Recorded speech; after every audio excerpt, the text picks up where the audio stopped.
Today we are privileged to hear from one of the most important people to MTC, one of our graduates. This individual has a very personal story to share with us. Our speaker is Scott A. Knight, who completed the MTC Commercials Driver's License course in May 2021. Following his graduation from the Alumnus Technical College CDL program, he worked for Knight Transportation based in Charlotte. Scott is currently a regional driver for Pooler Trucking Company in Blythewood, South Carolina. Please welcome Scott Knight. Scott.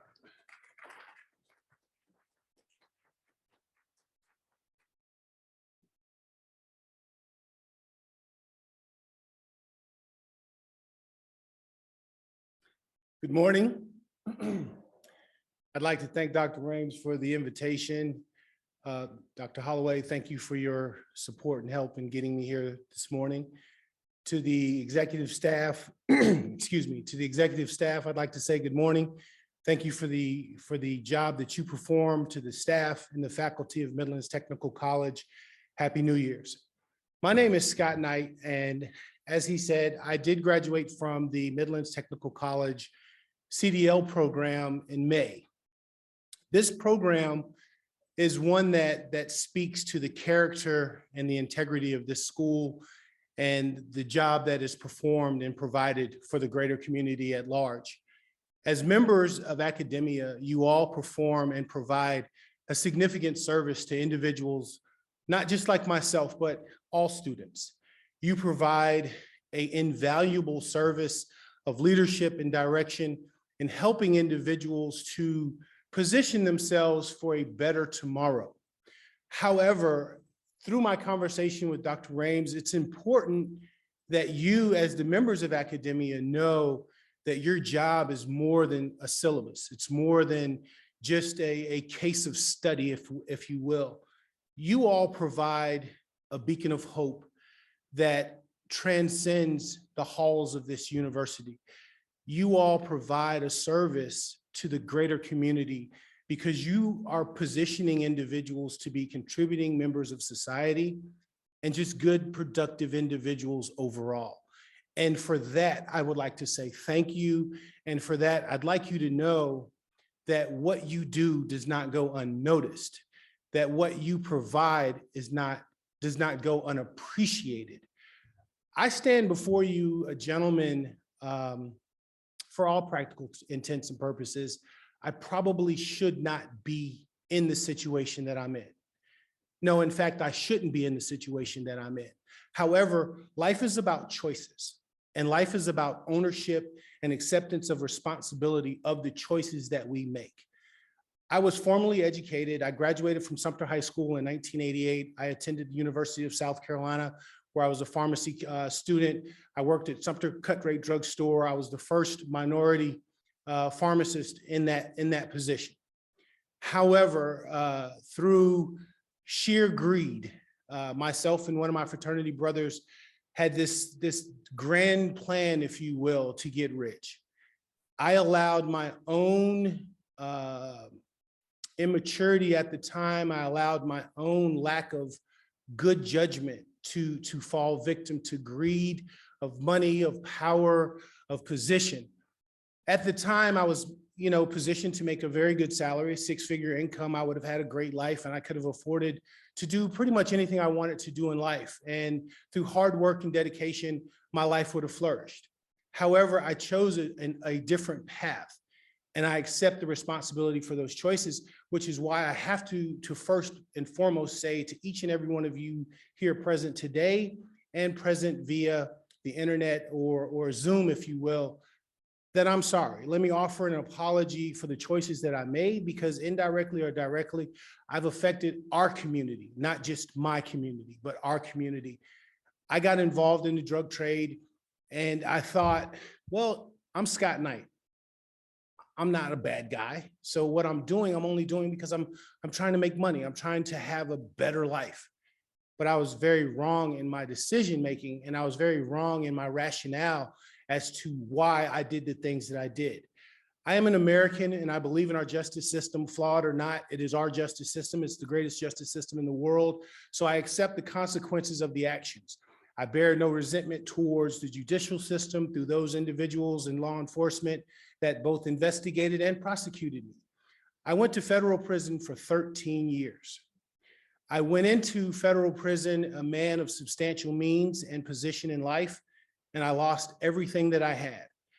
And rightly so, because everything that I had was built on a foundation that was false. That was a poor narrative and a poor choice for me and for my family. On the day of my sentencing, I lost roughly $2 million in an instant, just by sheer gavel being hit. This is your sentence. I sentence you to 240 months, which is 20 years in federal prison. My entire family was devastated. My life was devastated. However, I went into federal prison. Definitely, I was broken as a person. I was broken. My spirit was broken. I had let my family down. I had let my friends down. I'd let my community down.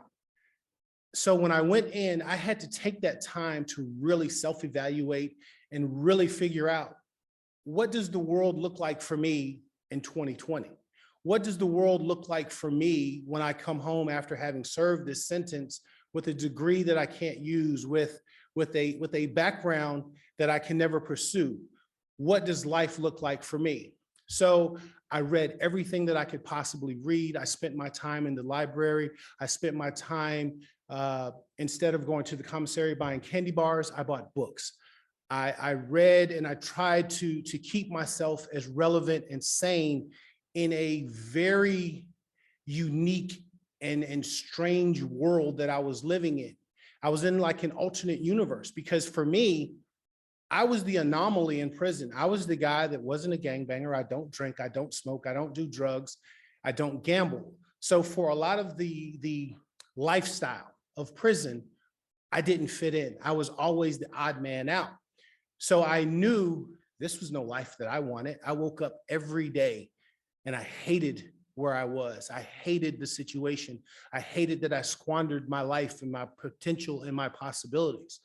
So I worked diligently to better myself, because I wanted to give back to my community. I wanted to make amends. I wanted to atone for the choices that I made, because that's just what it is. So I came home. I was released early from prison due to COVID. Thanks to the CARES Act, Judge Curry was kind enough to send me home 5 years early. So that 5 years is borrowed time. So in that time frame, I said, you know, if I can come home in 5 years early, that's a degree that I could complete. That's enough time to reposition myself. So I began to look around. I took a job working at a bread plant in Winsboro, South Carolina. I came out, the money that I was making was just barely enough to survive on. And for the first time in my adult life, in our community as a participant, I realized, wow, people are struggling and it's very hard out here. And here I am, a guy with more education than most people in this facility, if not on the executive level. But here I am working one of the most menial jobs that they have to offer. But I went to work every day. I was early every day. I stayed late every day. I never missed one day of work. I never took a day off. I never complained. Whatever needed to be done, I did it, because I knew there was a better tomorrow. Midlands Technical College offered me that hope that I spoke to you about earlier. Midlands Technical College was a beacon of hope for me in a situation that I desperately wanted to change. I had many friends and family members say, Scott, do not quit your job. You just came home. You can't afford not to have an income. You can't afford to go to Midlands Tech for 5 weeks. You can't do it.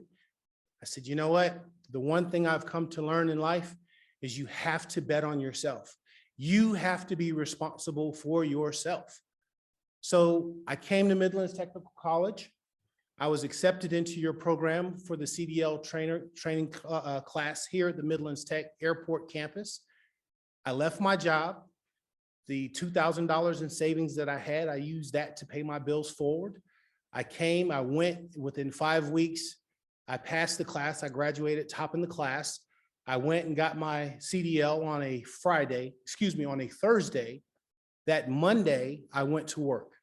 I got my first job working with a gentleman doing what is called hotshot trucking. I learned everything that I possibly could learn. I was making $800 a week. Still not a lot of money. But I kept my nose to the grind. I got out, I got my hands dirty, and I learned my job. And I told my professor, I said, you know what? I'm going to make this work. I'm going to come back one day and be able to stand before our class and let other individuals know that there is a better tomorrow if you're willing to work. I worked at that job for about 1 month. I left there and I got a job with night transportation based in Charlotte. I didn't think I was going to be able to work for one of the big box companies because of my background. However, because of the length of time that I served in prison, the background check only goes back 10 years. So I was able by default, if you will, to get a job. They took a chance on me because the charge was so old. So moving forward, I then went to work for night transportation. I drove all over this country. I saw God's great creations from the Grand Canyon to the plains, to the oil fields in Texas. That job and in that position, I realized, wow, there's a huge world out here that I never even experienced. And if I'm willing to work, I can not only experience this world, but I can have a better quality of life. So through that positioning at night transportation, I worked, I had a good safety record. I earned a good safety rating with the Department of Transportation. I then met Mr. Pooler from Pooler Trucking, and based on my work record, based on my safety record, and just based on my personality through our conversation, they gave me an opportunity. I went from making literally $30,000 a year when I came home and surviving within 4 months of graduating from Midlands Technical College to making $125,000 a year. So change is possible. Life is a life that's worth living, but you must put yourself in the position to do so. I would not have been in that position had it not been for Midlands Technical College. I am eternally grateful for the opportunity that this CDL program has afforded me. The CDL program, it may not be an engineering program. It may not be a doctoral program. It may not be a more prestigious program, but it is one of your greatest jewels in your curriculum that you all offer, because it provided me and my family with good stability and hope for tomorrow. So for that, I say thank you. For that, to Midlands Technical College, I say job well done. For each and every one of you that work and come here every day to better tomorrow, I say to you, you have done a great job, whether directly or indirectly, if you're affiliated with that specific program or not. As a collective, you all share in my success, because if these doors weren't open to me, I don't know where I would be today. I certainly wouldn't be at this podium. So I want you all to know that you are providing an invaluable service. I stand before you a contributing member of society. I stand before you a taxpayer. And more importantly, I've been able to create my own company. We are incorporated. I've taken care of all of my business so that once I have the total experience necessary, I can move forward with my company now as a minority business owner. So my life is in a completely different place. The trajectory that my life is on now is a completely different path because of what was offered here at Midlands Tech.